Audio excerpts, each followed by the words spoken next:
encaminada a obtener, identificar y proporcionar información que pueda apoyar un juicio para la toma de decisiones. Ahora vamos a ir aterrizando, porque eso está muy general. Hay un autor que se llama César Coll que dice que la evaluación tiene dos propósitos fundamentales, ¿no? Es decir, es como para mirar, ¿para qué evaluamos? ¿Cuál es el sentido de evaluar? Bueno, una es, por supuesto, mirar en qué medida se alcanzan los objetivos de aprendizaje, ¿no? Sin duda eso tiene un sentido la evaluación. Y el segundo es detectar las dificultades en el proceso para modificar la ayuda pedagógica. Cuando yo voy encontrando, ¿no? Mirando, haciendo mis anotaciones, averiguando cómo va esto, lo importante de la evaluación es mirar qué sí estoy logrando, dónde se dificulta el proceso y cómo el docente y el grupo tiene que redirigir la ayuda pedagógica, ¿no? Imagínense lo que es la ayuda pedagógica. El docente tiene que hacer despliegue de estrategias didácticas para aquel que no le viene bien analizar, para aquel que se le dificulta ejecutar algo, para aquel que es tímido y es muy brillante acá pero no puede pasar al acto de expresión. Entonces, claro, esa evaluación lo que me sirve es para mirar las diferencias, para encontrar las rutas de acceso a cada uno y poder promover entre todos cómo impulsamos a que alguien construya su conocimiento y lo comparta con los demás. Entonces, se mira en qué medida se alcanzan los objetivos, en dónde se dificulta y cómo restablezco o redirijo la ayuda pedagógica.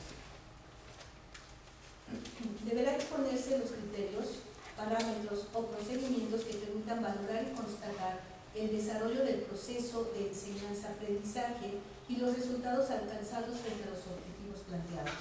La evaluación implica un proceso de seguimiento inherente al desarrollo de cualquier proceso, en este caso educativo. Es decir, si producimos refrescos, que es un proceso, tenemos que evaluar, ¿no? O sea, la gente en una empresa evalúa sus procesos, la gente en las comunidades académicas, en una institución, tienen que evaluar sus procesos, que no es calificar, medir, estandarizar, sino investigar la práctica educativa.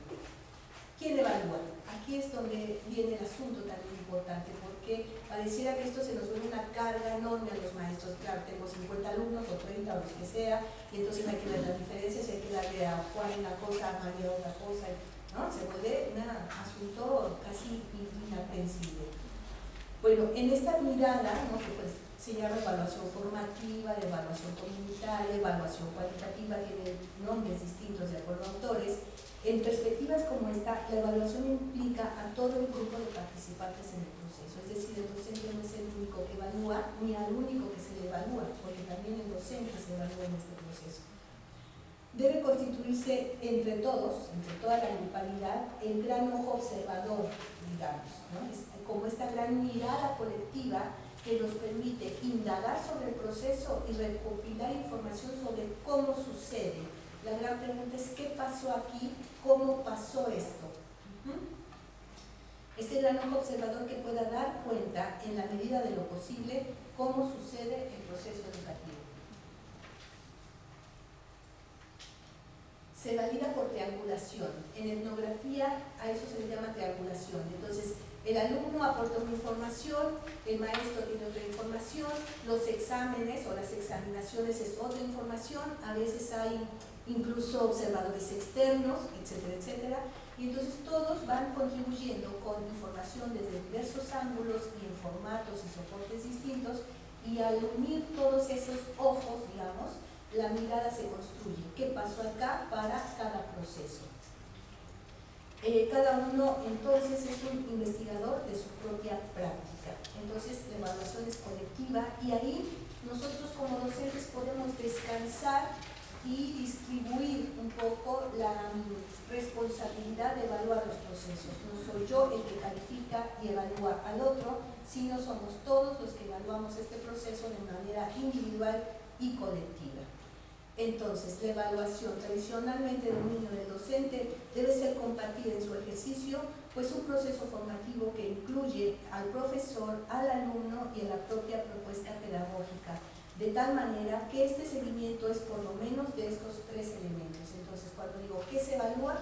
Se evalúa al docente, se evalúa el desempeño del alumno y se evalúa al propio programa académico mínimamente, ¿no? Se pueden evaluar muchas cosas más, desde las instalaciones, los tiempos, etcétera, etcétera. Uno determina qué quiere evaluar, pero de manera primordial es el desempeño en este proceso del alumno, del maestro y del programa académico.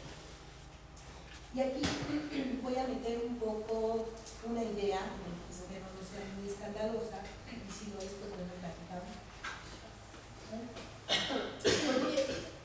Entonces nos preguntamos si el arte está en las escuelas es porque el arte se enseña, ¿o no? Pero vamos a complejizar un poco el asunto. Entonces, ¿qué del arte se enseña?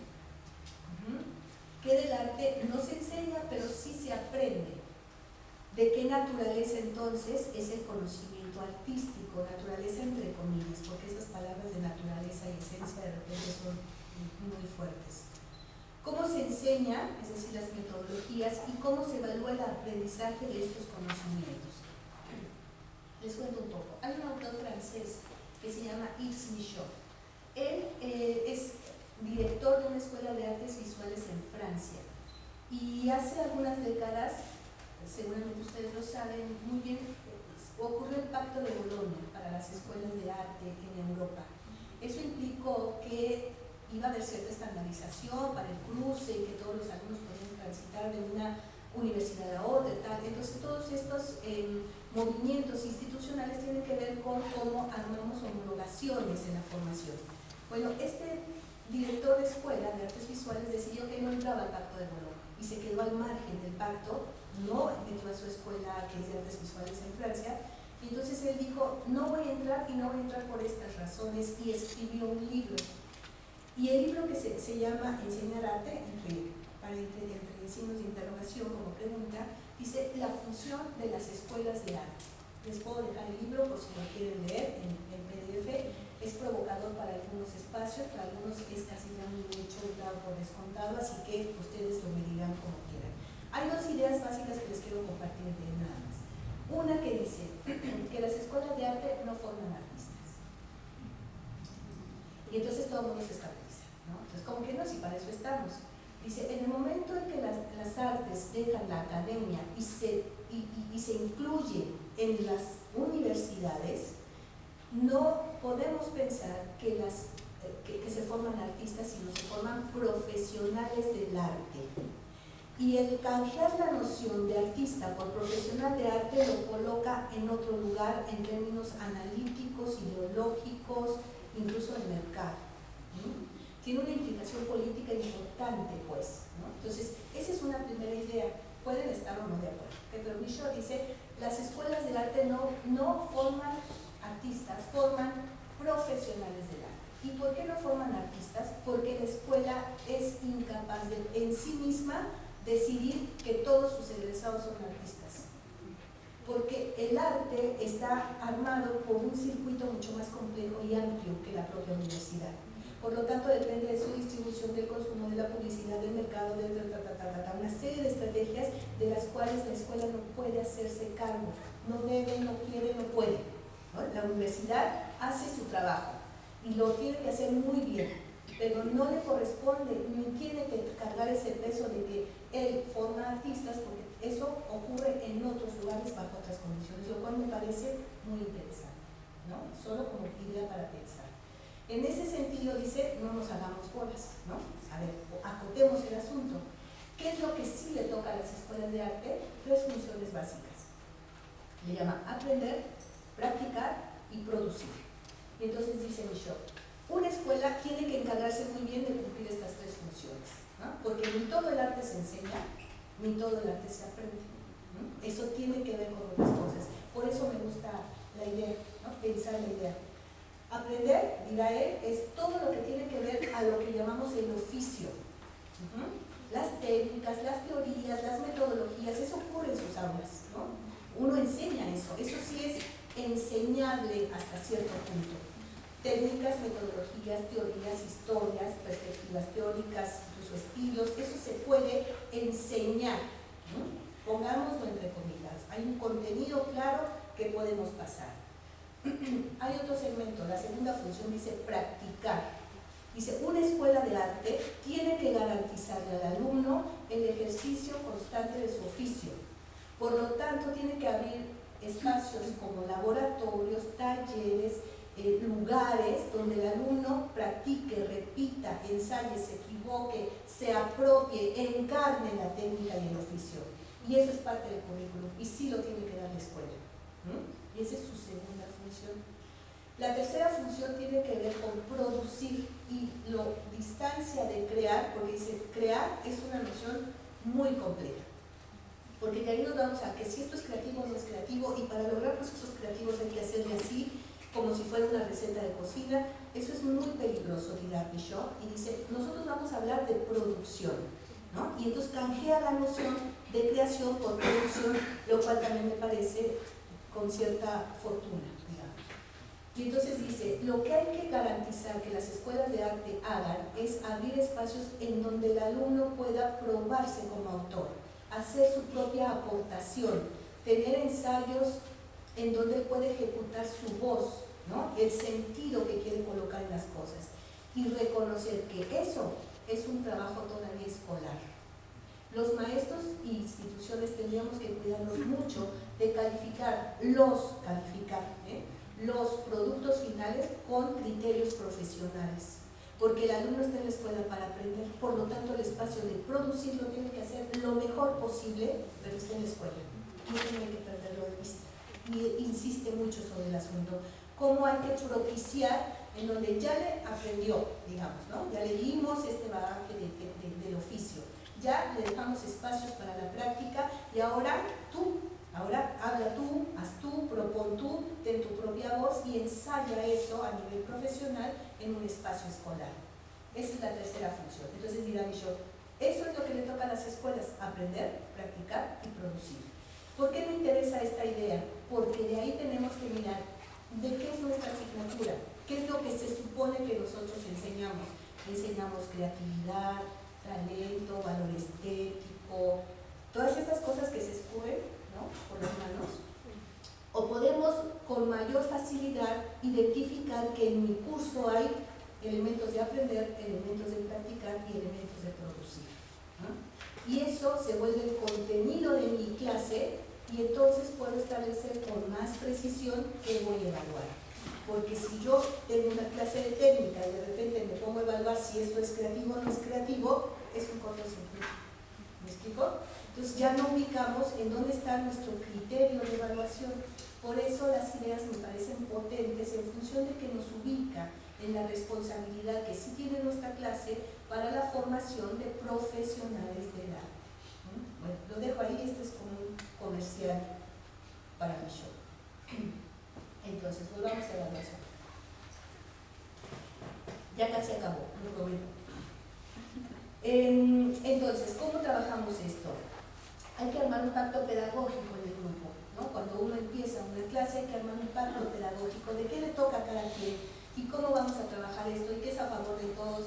Y no es que yo tengo que robarle a los alumnos para que lean, y no es que yo tengo que decirles, oiga, por favorcito, lleguen temprano, y no, como estas cosas que de repente no suceden en las clases, que angustan al maestro, o que toda la responsabilidad está en el maestro, o que los alumnos siempre esperan que les digan, esto tiene tal objetivo y vamos para acá, ¿no? Y eso para qué es y para qué me va a servir, y responder todas esas preguntas.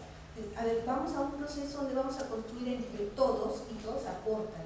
No es el docente solo el que da, el alumno tiene que asumir su responsabilidad.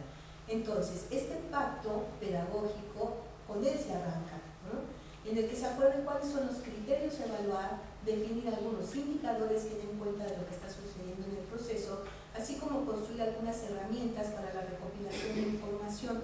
Pues lo central en el proceso evaluativo es la recolección de información que nos permita dar cuenta del proceso que se sigue, por lo que hay que pensar en los mecanismos que nos permitan su recopilación. Entonces vamos a ver estos tres elementos, los criterios, los indicadores y las herramientas, y con eso vamos a terminar.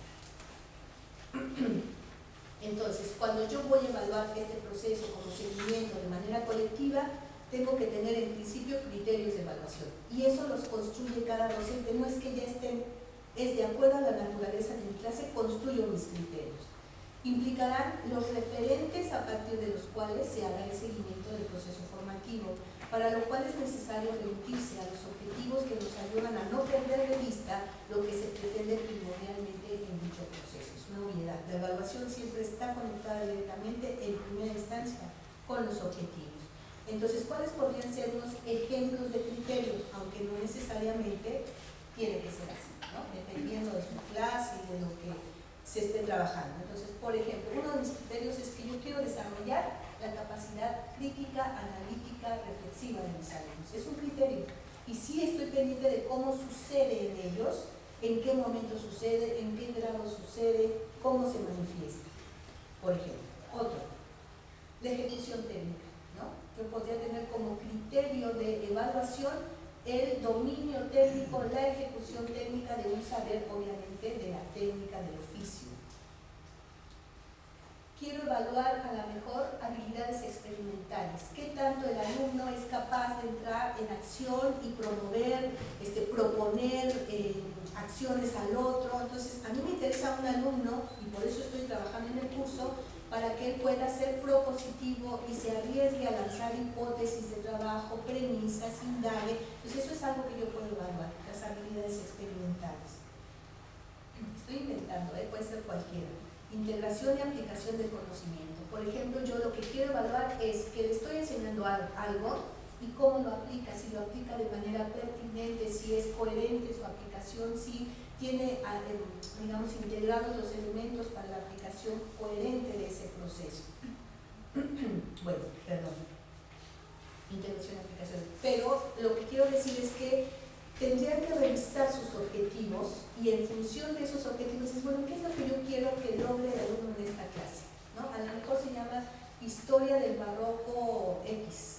Pero en ese sentido, yo lo que quiero es que acumule información, que reflexione sobre esa información, que pueda indagar sobre esa información, qué acción educativa estoy promoviendo de esos contenidos, y ahí es donde yo puedo ir ubicando cuáles son mis criterios. Cuando hablamos de indicadores, yo puedo tener 3 o 4 criterios para poder hacer el seguimiento, pero en algunos casos, de acuerdo a mi capacidad de investigación como docente, puedo también tener indicadores, es decir, no siempre tenemos tan claros los indicadores. ¿Qué quiere decir esto?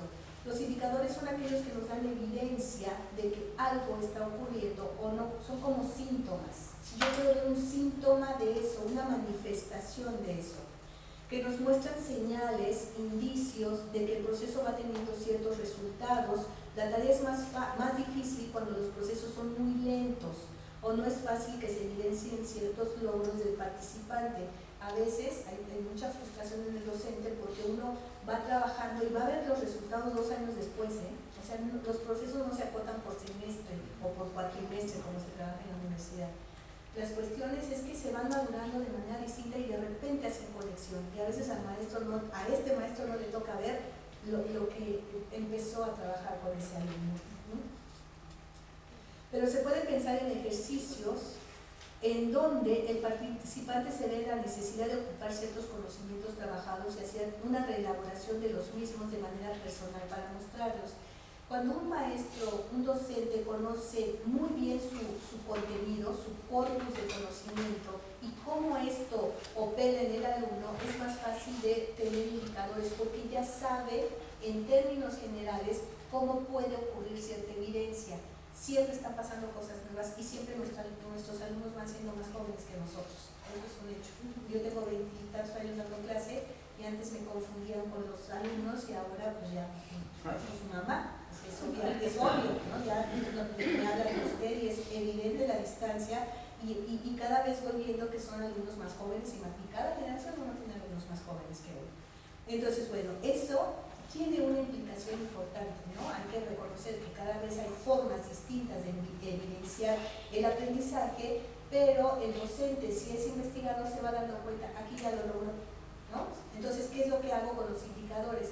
Puedo decir, bueno, esto yo puedo saber si sí está pasando hasta con una pregunta, ¿no? Yo lanzo una pregunta que implica que el alumno haga una conexión de esto con este otro contenido. Si yo lanzo la pregunta y me contestan de manera pertinente, ese es un indicador.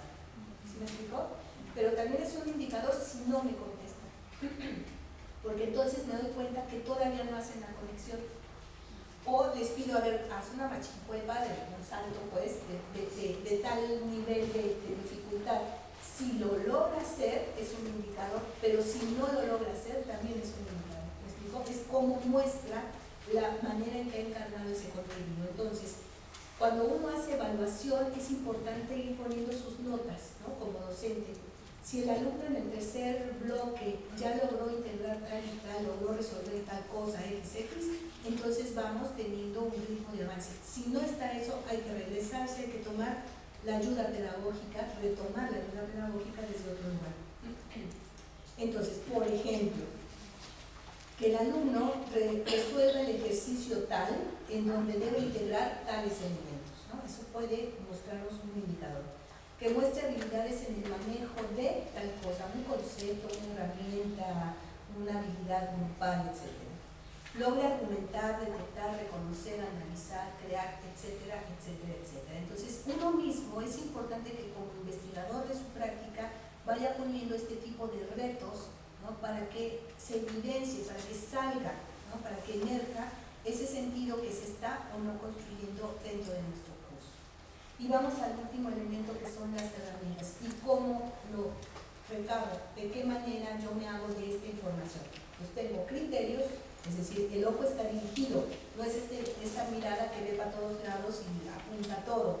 Es una mirada que está organizada por los criterios, que eventualmente se puede apoyar en indicadores si es que los tiene establecidos, y que lo va a hacer a través de herramientas específicas. ¿Qué son las herramientas para la evaluación? Todos aquellos soportes en donde se pueda registrar información sobre el proceso formativo son un medio para establecer un diálogo con los alumnos y en la grupalidad. El maestro determina qué herramientas, incluso puede aceptar propuestas de los alumnos del tipo de herramienta en donde él va a recabar esta información. No son todas, ni todas sirven para todo. Hay que mirar cuál sirve para el proceso que queremos medir. Entonces, las tareas es un soporte para poder, desde esta herramienta, recabar información de cómo van resolviendo ciertas cosas. Por eso hay que pedir tareas muy bien articuladas, no todo es tarea, porque el maestro se llena de cosas y luego que tiene que evaluar todo y revisar, y es un mundo de asuntos. Entonces recuerden que aquí más adelante lo vamos a ver, hay que colectivizarlo, no es solo el maestro el que revisa, pero entonces las tareas, los escritos, las notas, carpetas de alumnos, bitácoras, testimonios, video y audio grabaciones, examinaciones diversas, todos esos son herramientas que recaban información para la evaluación. Y seguramente ustedes han usado varias de estas. Una de ellas, que es muy socorrida en el campo artístico, son las bitácoras, por ejemplo, ¿no? Es una herramienta de evaluación frecuentemente empleada en los procesos educativos en el campo artístico por su origen formativo y testimonial, sistemático y secuencial de los estudiantes y docentes. Las bitácoras permiten el relato de procesos, la representación diversa de los procesos en sus diferentes etapas de desarrollo, que puede incluir reflexiones, preguntas, hallazgos, conclusiones, concreciones del mismo proceso. Permite el seguimiento continuado, puntual y contextualizado de cada estudiante o grupo de trabajo. Yo aquí les traigo unas imágenes de algunas bitácoras. Esta es una bitácora grupal, por ejemplo, de un diplomado que tenemos para la formación de docentes de arte en educación básica. Y evidentemente sale la identidad del docente de educación básica, ¿no? Es como ellos, no es de un artista, a eso me refiero. Es de un maestro que va a dar clases frente a alumnos de educación básica. Entonces, la bitácora tiene que estar guiada de alguna manera por criterios y por herramientas particulares. No puede ser una bitácora casi como un diario de escriba lo que quiera. La bitácora tiene que estar estructurada con 2, 3, 4 puntos no más, para que el participante pueda vertir en él los elementos del proceso que realmente nos interesa. Entonces, una bitácora acompañada puede ser libre, si eso es lo que a ustedes les interesa, ¿no? O sea, desde esa parte, pero puede ser un mundo de cosas que luego no podemos recopilar. Puede haber 2 preguntas o una pregunta o 3 preguntas que acoten sobre ciertos elementos que a ustedes sí les interesa saber. ¿Cómo viviste la experiencia? ¿Qué elementos te resultaron más significativos? Etcétera, etcétera, ¿no? A nivel técnico, en fin, lo que ustedes quieran poner. Entonces, estas son, por ejemplo, las bitácoras que van rolando de alumno en alumno para poder ir trabajando el testimonio y después hacer la evaluación. Bueno, esto que hacen los maestros que se están formando en este diplomado para la educación básica. Entonces, puede haber preguntas como ¿qué recuperas de la experiencia vivida en la sesión? ¿Qué descubrimientos tienes para tu trabajo docente? ¿Qué te llevas para reflexionar sobre tu trabajo personal y docente? Comentarios, sugerencias, aportaciones, etcétera, etcétera. Puede ser esa o alguna otra cosa más. Entonces, en conclusión, el asunto de la evaluación es una tarea colaborativa, en grupalidad, que podemos pensar en formas distintas como la coevaluación, la autoevaluación y la evaluación grupal. Si nosotros ejercemos o implementamos la autoevaluación, no quiere decir con que el alumno a ver qué quiere que yo le ponga, ¿no? Como que de repente eso pareciera que es una opción de venga usted y dígame qué calificación me decide, le depositas en él toda la responsabilidad. Eso no sería la autoevaluación. La autoevaluación pasa por todo este proceso de revisión y seguimiento. Entonces, preguntas como estas pueden ser orientadas hacia la autoevaluación. Mencione los principales desafíos y dificultades que le planteó el curso. Comparta sus principales hallazgos y logros de este proceso. ¿Se siente satisfecho con su desempeño en el curso? ¿No? ¿O cuál fue tu desempeño en el curso? ¿Qué fue lo más significativo que encontró en este espacio para su práctica artística? ¿Se sintió implicado en el curso? ¿En qué sentido? Menciona si hay algún elemento que faltó a tu trabajo o desempeño o experiencia final y que te gustaría aprender a incluir en el próximo curso. Todo eso lo coloca en una posición de mirarse a sí mismo y dar un testimonio. Esto yo lo he implementado en la universidad, en la Facultad de Filosofía y Letras, y jamás tengo un fresco que diga yo soy lo máximo y tengo un 10 y merezco lo mejor. Se vuelve un ejercicio ético tan profundo que los alumnos en realidad hacen una reflexión muy profunda de lo que hicieron, de cómo se implicaron, de lo que encontraron ahí, de qué les fue difícil, de lo que no resolvieron en su trabajo final, etc. Hay que hacer uso fuerte de la coevaluación, entre ellos que se evalúen. Por ejemplo, revisa el trabajo de tu compañero y elabora una retroalimentación considerando las siguientes pautas. Y yo le digo al alumno, ¿no?, de acuerdo a lo que estamos trabajando, cómo debe evaluar a su compañero. Otra, intercambien trabajos por parejas o tríos y elaboren comentarios a sus pares de acuerdo a, y entonces le doy 3, 4 pautas o puede ser libre. 3, ejecuta tu ejercicio, ¿no?, si fuera algo práctico, y preséntalo a 2 de tus compañeros para su retroalimentación, tomando en cuenta los principios revisados en clase que pueden ser tales y tales y tales, ¿no? Entonces hay que pensar formas en las que entre ellos se evalúan, se retroalimentan y aprenden entre ellos mucho más a veces que frente al maestro. La verdad es que es un trabajo bien interesante cuando es entre pares. Evaluación grupal, es muy importante las plenarias en donde expongan bajo ciertos criterios su proceso de aprendizaje. Sesiones grupales parciales y finales en donde se revisen los avances, dificultades, encuentros, etcétera, con testimonios libres para compartir entre todos. Elaboración de minutas o de narraciones en bitácoras sobre los puntos más relevantes de la sesión. Todo eso puede suceder en las evaluaciones grupales, que son siempre muy interesantes e intensas cuando ya recapitulan y pueden hacer esta reflexión. Entonces, por mi parte sería el primer saque. Me gustaría escucharlos a ustedes en contrapropuesta. Muchas gracias.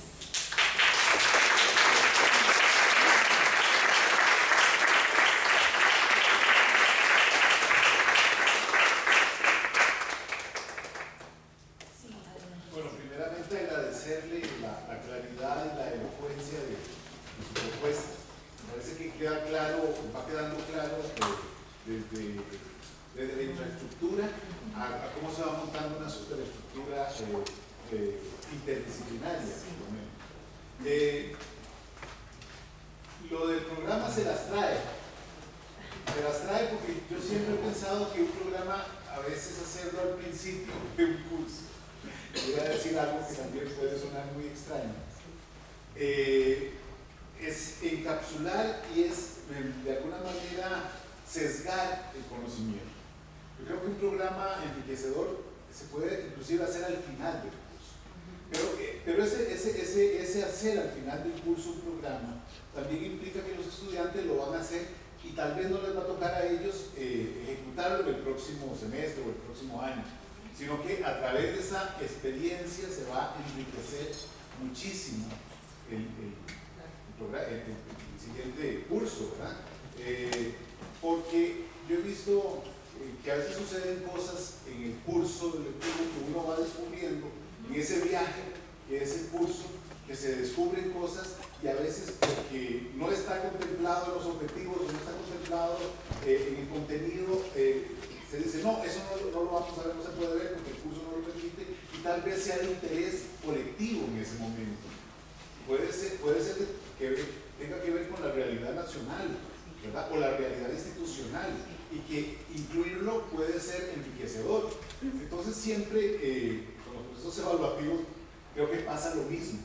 Uno cuando va desarrollando el curso va dándose cuenta de que hay cosas que están descubriendo los estudiantes que yo no había contemplado al principio y que puedo de repente modificar de alguna manera. ¿Eso se puede hacer o es complicado? No, en realidad así debería de ser para nosotros y para desde muchas corrientes pedagógicas. Toda la planeación educativa y diseño curricular, toda, es una hipótesis de trabajo, siempre es una hipótesis de trabajo. Por lo tanto, es necesaria su construcción previa, porque si no también se corre el riesgo de mucha dispersión, ¿no? Pero no estamos casados con ella. Entonces, es necesario, sí hay que elaborarlo previamente y tener la conciencia de que es una hipótesis de trabajo y como tal la voy averiguando, la voy investigando, voy sacando lo que sí, lo que no, los ritmos, los tiempos, a lo mejor este contenido que yo me aferro a que lo tienen que ver, me doy cuenta que o no alcanza el tiempo o no es pertinente ya, o hay que mirarlo desde otra perspectiva o hacer una entrada distinta. A lo mejor lo que yo hago como metodología es explicar el concepto, hacer que repitan el concepto y luego que implementen el concepto, ¿no? O sea, como un trayecto metodológico. De repente me doy cuenta que no es la ruta, que para los alumnos es mejor la experimentación y luego infieren la regla, ¿no? Entonces, yo reconozco que hay procesos inductivos, deductivos y diría Peirce abductivos incluso, donde la intuición trabaja primero y de manera mucho más consistente y tengo que dar espacio para eso y la evaluación justo me sirve para ir reconociendo esa naturaleza del proceso, en qué momento es más pertinente y voy haciendo los cambios. Entonces, cuando nosotros trabajamos con docentes para el diseño curricular, por ejemplo, para muchos maestros se vuelve un requisito el programa, el informe, ¿no? Todos estos documentos que tienen que entregar a la facultad o a las instancias coordinadoras de los programas. Y me interesa mucho cuando trabajamos con docentes que justo no lo vean como un requisito, sino como un documento de investigación pedagógica. Entonces yo tengo voz como docente, es mi gran autoría, aunque esté en un mapa curricular, ¿no? O sea, a mí me toca el semestre 4 de tal línea de formación, ahí están los contenidos, los objetivos mínimos, pero el programa lo formulo yo y ahí está mi autoría y mi capacidad creativa y es una hipótesis de trabajo. Entonces tanto la evaluación como la planeación y el diseño curricular tienen que ver con un acto primordial de investigación y de modificación constante, porque no está muerto, ¿no? O sea, si nosotros seguimos sacando nuestras mismas hojas amarillas de hace 10 años para enseñar el mismo tema, tenemos un problema, ¿no? Gracias. Sí, maestra. A mí me gustaría que me explicara inteligencia ciega. Sí. En el texto de Morán, él escribió 4 libros de método. Son unos libracos así enormes, muy interesantes. Es la vida de la vida, la naturaleza de la naturaleza, el conocimiento del conocimiento. Juega un poco con estas palabras. Para esos 4 tomos del método sacó un libro que es de introducción y se llama Introducción al Pensamiento Completo. Se los puedo dejar también. El primer capítulo de ese libro se llama La inteligencia ciega y es donde hace crítica fuerte a las formas de educar en el último siglo por lo menos, ¿no? En donde dice que acumulamos tal nivel de información, ¿no? O sea, tenemos un cúmulo como pensamiento contemporáneo de información, pero que son datos aislados. Entonces pareciera que es una inteligencia muy grande, pero está ciega porque no se conecta. Entonces, la noción de inteligencia ciega tiene que ver con esa acumulación infinita de datos enciclopedista, pero que no hace conexiones de sentido. Y entonces dice, es disyuntivo, ¿no? Es reductivo y simplificador. Le da esas tres cualidades al pensamiento de la inteligencia ciega. Entonces, toda la crítica está afincada en ese primer capítulo que dice, así aprendimos, así se organizaron los contenidos, así estaban las universidades, y lo que hay que hacer es una gran operación para reconvertir esos procesos y entender que lo importante no es pasar información, ir acumulando como en Morera, ¿no? los contenedores de datos, si con eso no sabemos qué hacer. Entonces distingue un poco entre toda esta cuestión de información con ejercicio de pensamiento. Entonces no es lo mismo, dice, los datos que uno tiene en la cabeza, con qué hacemos con esos datos. Entonces, el pensamiento complejo que él propone, diría, lo que hay que hacer es conexiones, relaciones, construcción de sentido. Y entonces va formulando desde la teoría de sistemas, teoría de la computación, teoría de la comunicación, de manera muy interesante, incluso la segunda ley de la termodinámica, para decir, hay un proceso complejo de orden, desorden, reorganización. Y hay momentos en donde necesitamos datos y clausuras, pero hay momentos en donde necesitamos abrir al azar y a la incertidumbre, porque si no, eso se queda encajonado. Todo el asunto del pensamiento complejo de Morán es apasionante, de él y de otros, es Maturana, en fin, hay muchos que están, Varela, en Sudamérica, pero en Europa y en Estados Unidos, los anglosajones han trabajado mucho sobre el pensamiento complejo, y el principio es ese, cómo aprendimos y qué hacemos con ese conocimiento que es muy inteligente, digamos, que es vasto en información, pero que está ciego, es inerte, porque no fácilmente sabemos qué hacer con el conocimiento. Un poco esa es la idea. Sí, sí, maestra. Tengo la hipótesis de que parte de la atención, de que existe una atención a la hora de evaluar en arte, trabajo de teatro, y hay una atención que es inevitable porque también yo particularmente me siento en un lugar un poco absurdo a veces, ¿no? Entonces, tengo la hipótesis de que tal vez algo de esto, de esa tensión que sucede ahí, esta necesidad de rever la evaluación, etcétera, la podemos entender un poco más si vemos los procesos en los que nosotros, como docentes, somos evaluados en lo que aquí se llama régimen académico. Por ejemplo, en el caso de la obra artística. A mí me parece que corresponde al mismo paradigma, ¿verdad? La atención que se genera aquí, se genera acá. No sé si usted se quiere o puede referirse a eso, porque no son cosas separadas. Sí, a ver, nos pasa en todas las instituciones, ¿no? De hecho, esto que yo les decía del Pacto de Bolonia, que es mucho de cómo yo no entro, ¿no? Porque no me quiero someter a esas reglamentaciones, homologaciones. La operación contemporánea para la formulación de instituciones y su ranqueo para el beneficio de diversos beneficios. En México se llama el CONACYT y están los SNI, ¿no? Que es el Sistema Nacional de Investigadores, y entonces te miden tu desempeño académico por publicaciones, por cuántas conferencias, por los comités en los que participas, las tutorías. Y entonces hay todo un andamiaje de evaluación de los académicos muy fuerte para recibir incentivos. Eso pasa en artes, en ciencias, en instituciones de economía, o sea, la productividad nos atraviesa por todos lados, ¿no? Es una lógica del mercado muy fuerte que permea las instituciones educativas. Es una realidad, digamos, ¿no? Yo creo que particularmente las instituciones tendrían que hacer un trabajo colectivo de grupos muy fuerte para hacer mirar qué otras prácticas y bajo qué otros procesos se llevan a cabo, ¿no? Y se logran cosas, porque eso está ahí, no lo vamos a poder desaparecer, pero creo que sí lo podemos matizar, ¿no? Y ampliar y a lo mejor diversificar. No sé cómo, o sea, no le podría decir a miren, nada me así jamás, me atrevería a hacer eso, pero lo que creo es que como es una lógica que permea las instituciones y las prácticas, sí creo que el docente tiene que estar como muy consciente de cómo lo evalúan a él y qué es lo que le pide la institución y de qué manera hacia su grupo trabaja ciertas cosas para mostrar resultados, ¿no? Es como toda la cascada de asuntos. Me parece que el docente tiene un margen importante de trabajo en su su aula, que es su espacio de libertad finalmente, ¿no? Y que ahí es posible la construcción de otras lógicas y que la institución tiene las propias, que hay que jugar con ellas también y tratar de mostrar otros procesos y testimoniarlo. Y por eso la investigación y las publicaciones son importantes, ¿sabes? Porque entonces van mostrando y que la gente se entere cómo se llevan a cabo los procesos, que no es tan fácil el asunto o que no tiene ciertas reglas nada más.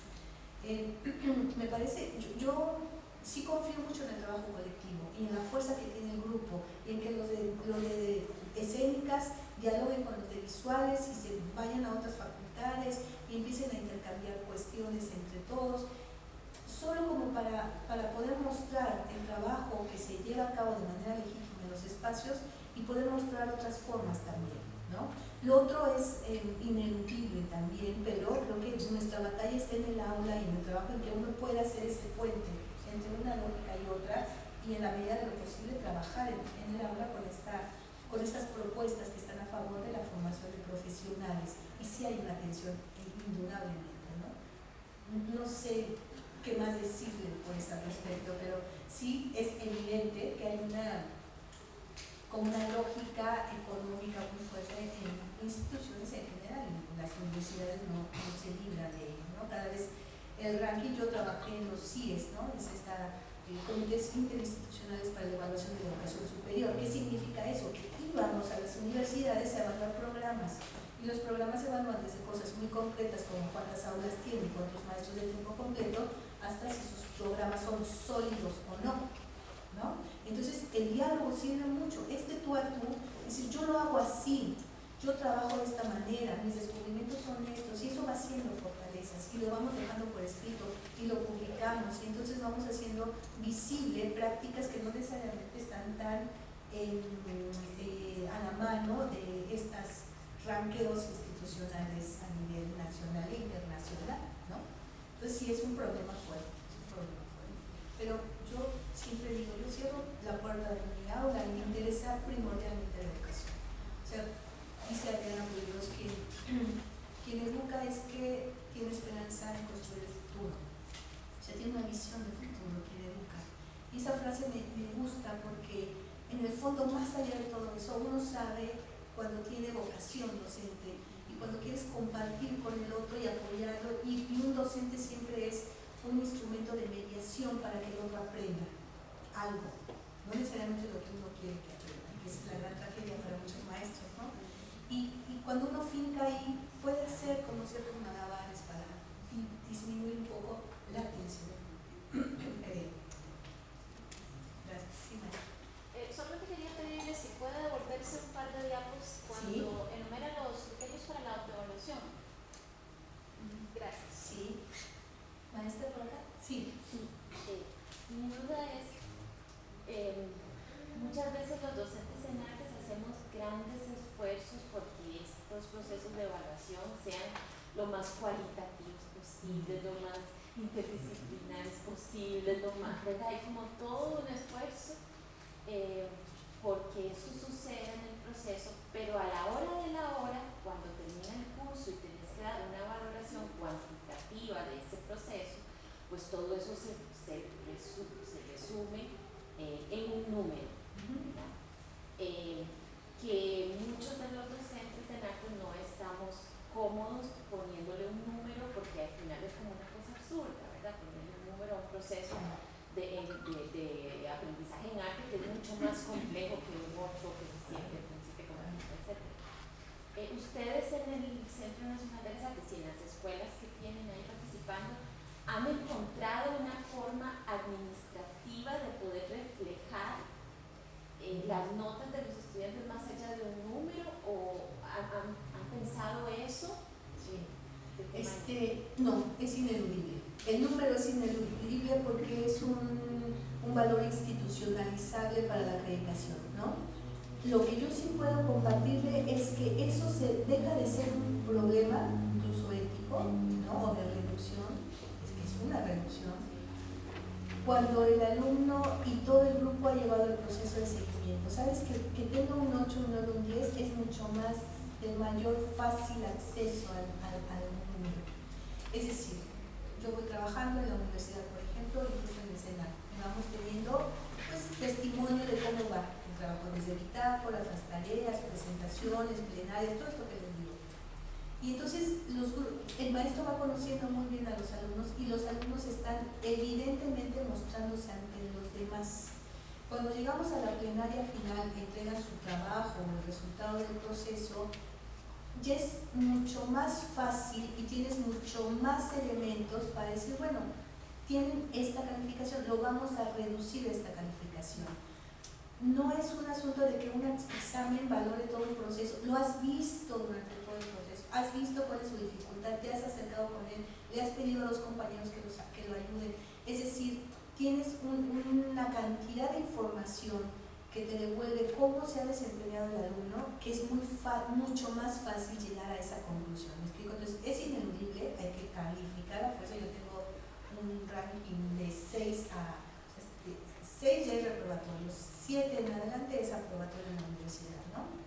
Y en nuestro caso en el SENAR les ponemos calificación y el INVA hace las traducciones para su propia nomenclatura, pero sí hay una calificación de cierre, lo cual nunca ha sido un problema ya para nosotros, ¿sabes? Porque sí es como mucho más consensuado el asunto, es mucho más transparente, y cuando llegamos a la evaluación y dicen el alumno, bueno, me faltó en mi trabajo, me hubiera gustado, también yo no leí todo, bueno, a veces llegaba tarde, todo eso dicen, cuando yo les pregunto, ¿usted está satisfecho con su desempeño en este curso? Y estamos todos, sueltan como, porque no hay le quitas el peso de yo soy el que te evalúa, ¿no? O sea, de las primeras preguntas que hay de un alumno con un maestro es cómo va a evaluar, porque está acostumbrado a que el canje sea eso, yo le doy lo que usted quiere y usted me pone la calificación que yo quiero, ¿no?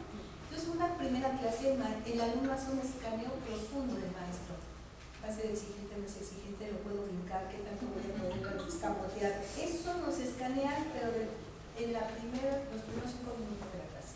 Y de las primeras preguntas que hacen, justo es esa.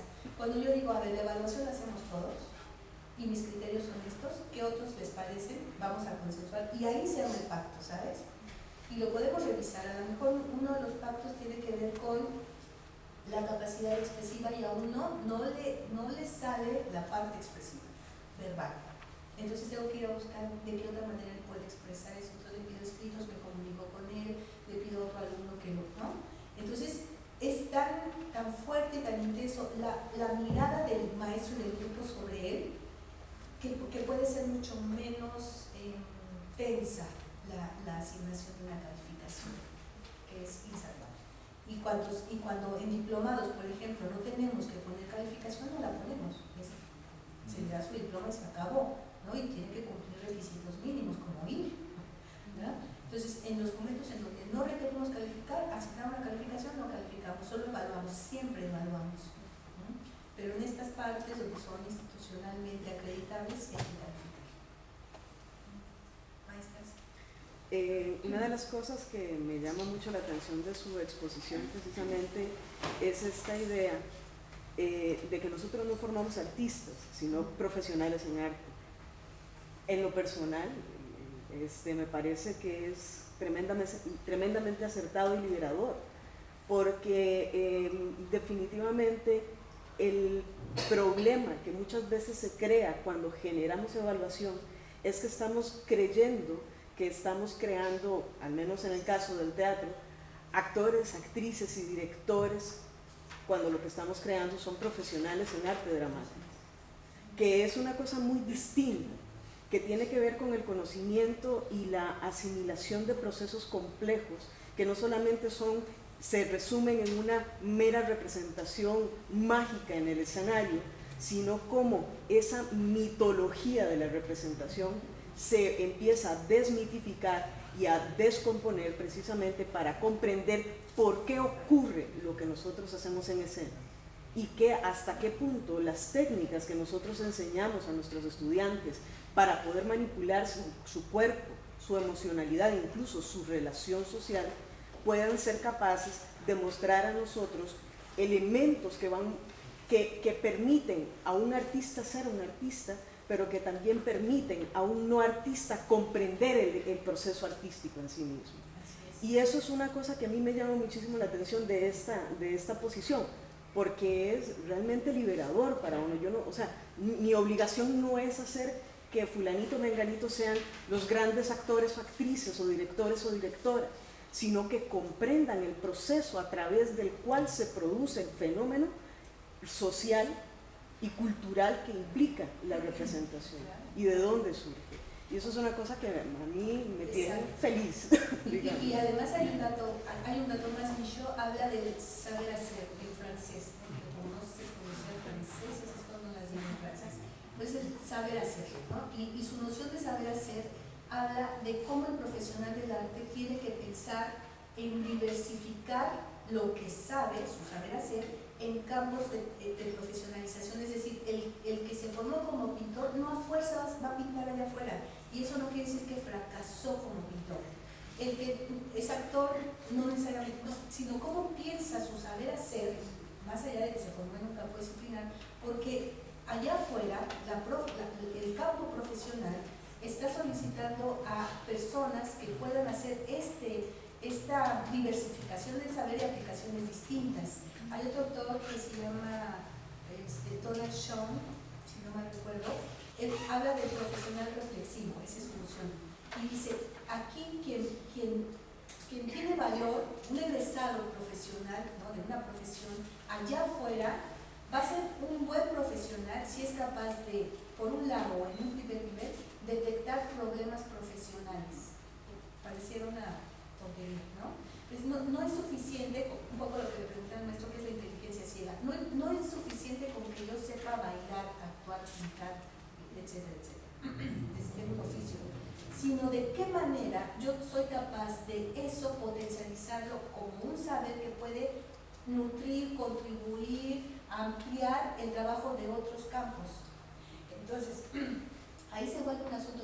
El profesional reflexivo es aquel que sabe detectar problemas en el campo profesional, y un nivel más arriba es quien puede plantear campos problemáticos. Por ejemplo, ¿no?, es un ingeniero que se inscribe en una institución que hace ciertas cosas, no es nada más importante que resuelva su función en la institución, sino que sepa hacer un diagnóstico y evaluación en donde su saber pueda ser pertinente y proponer un campo de investigación problemática profesional allá adentro. Yo trabajo con alumnos de literatura dramática y teatro, ¿no? Y he vivido en 20 años mirando cómo van cambiando el chip sobre la docencia, porque pareciera que ser docente de artes es de segunda, ¿no? Pues como no fueron actores o dramaturgos o directores, tienen que ser maestros. Y claro, eso me preocupa, ¿no? Entonces digo, no, por supuesto que no. La docencia es otra profesión, ¿no? Es una segunda profesión. ¿Y cómo movilizas? No es suficiente con que sepas actuación. Necesitas crear dispositivos para poner eso en un proceso pedagógico, y eso es otra formación. Entonces no cualquiera puede ser docente de cualquier campo, eso lo damos por descontado en todos lados, y así tenemos los docentes.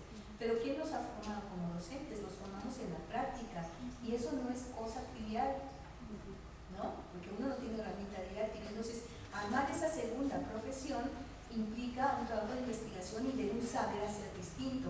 Y ahora muchos de los alumnos que trabajan conmigo en didáctica del teatro, se llama mi clase, quieren hacer tesis de educación, y los estoy jalando al cenar como docentes, y están encontrando en la docencia y en la investigación educativa todo un espacio profesional.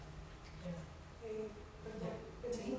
Algo que tú sabes, la última, porque obviamente desgraciadamente queríamos pasar todo el día acá, pero creo que no vamos a poder. Pero tenemos espacios de esto. Hay un cronograma, tenemos 2 talleres ahora después del cafecito, pero hay varias posibilidades. Creo que en la reunión que vos tenés con la Mara, Sí. si otros profesores, se supone que es para la gente del teatro, pero creo que no habría problema si llegan otras personas. ¿Qué día es, Mara? Mañana martes de 3 a 5 de la tarde, aquí, en este espacio. Podrían también conversar con la maestra. También voy a dar una conferencia el miércoles en el Museo de Arte Costarricense, que está organizado por la Asociación de Artistas Visuales Costarricense, Asociación Costarricense de Artistas Visuales. estar por acá los 3 días de las jornadas. Entonces, Sí, tal por vez- aquí nos encontraremos. Tal vez la última, Sí. había una mano por allá atrás antes de los que levantaron la bola, ¿cierto? Y pasamos al café Sí, y luego claro. el taller, el de Mara va a ser en la Escuela de Música, en la Sala Cuyel, y el de José Miguel y Esteban Piedra acá, para que se distribuyan. Y por favor, Vanessa. Sí, a ver, por acá sí. Maestra, muchas gracias por la técnica y la ponencia. Yo tenía una duda con respecto a Centro Multimedia. Conozco Sí. muy bien Centro Multimedia, estoy muy cerca. Inclusive tuve un compañero, Hernán Villaseñor, pero quería ver qué vinculación tiene el Centro Multimedia con las escuelas de arte, con la escuela de música. O sea, ¿cómo es esa vinculación? Si los profesores son los que se involucran con el Centro Multimedia o si los alumnos también hacen sus proyectos de manera individual, opcional, o si en la currícula se integra lo que hace el Centro Multimedia con nuestras escuelas. Claro, el Centro Multimedia es como la Dirección de Desarrollo Académico, otra instancia dentro del CENAR que ofrece servicios tanto a centros de investigación como a escuelas de lengua que están ahí, ¿no? Entonces, tiene varios programas y convocatorias para apoyo a proyectos. En principio, trabaja con sus maestros las clases de foto, video y multimedia en la escuela de la Esmeralda, la Escuela de Artes Visuales. O sea, eso es curricular y el Centro Multimedia serán esas clases dentro del currículum de la Escuela de Artes Plásticas, la Esmeralda. Por otro lado, tiene programas como de extensión académica, en donde los alumnos pueden acudir a cursos que van desde cuestiones técnicas, tecnológicas, de electrónica y circuitos y todos estos asuntos físicos de hardware, digamos, hasta cuestiones de diseño en robótica, por ejemplo, o entrar a la convocatoria donde te dan un apoyo para poder producir alguna cosa escénica con cuestiones tecnológicas. O puedes entrar a pedir una asesoría, tú escribes y dices, yo tengo un proyecto de esta naturaleza, lo trabajo de esta forma, ¿verdad? Yo requiero que alguien me apoye en hacer realidad virtual, en cómo hacerlo de esta manera y te asignan a alguien que te pueda dar un apoyo. De esa manera los alumnos, maestros, investigadores acuden al Centro Multimedia y en la medida y en los programas que tienen, ellos brindan apoyo, ¿no? En general, todo el mundo puede recibir esa apoyo. Tenemos que de extranjera y tal.